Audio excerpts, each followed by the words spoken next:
Thank you, Mr. Chairman, members of the committee. My name is Dan McGrath. I'm the Executive Director of Minnesota Majority.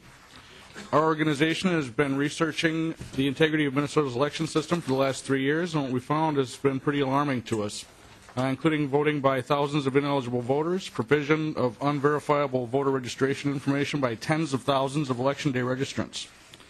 Our research has thus far led to over 100 convictions for voter fraud that would otherwise have gone unprosecuted. Since this is a finance committee, I won't elaborate further on that. I believe the need for House File 210 has already been well established in the Government Operations and Elections Committee, but I'll be happy to come back and answer any questions the members may have on the subject. The latest argument I'm hearing a lot about, and it's appropriate since this is a finance committee, is that voter ID is going to cost some money.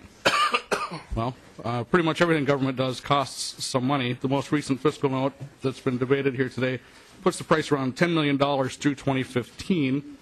Yeah, it'll cost some money to secure our elections against errors, fraud, and other abuse.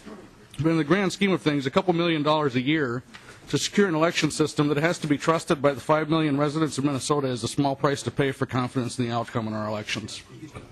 Republics like ours can only function if the people have faith that they have a fair and equal voice in the process.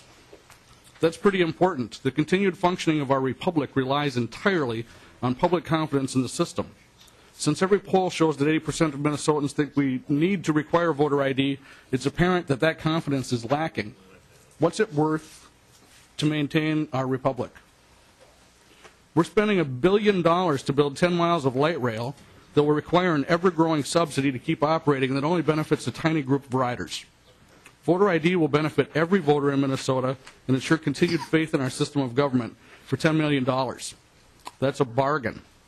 If the money can't be found in the budget for something as fundamental as voter confidence in fair elections, but we'll build a toy train for $1 billion, I think the people will rightly question how seriously their elected officials take elections in this state. House File 210 will empower counties to create greater efficiencies and thereby save money over the long term. Contrast that with the ever-growing subsidy required for light rail transit.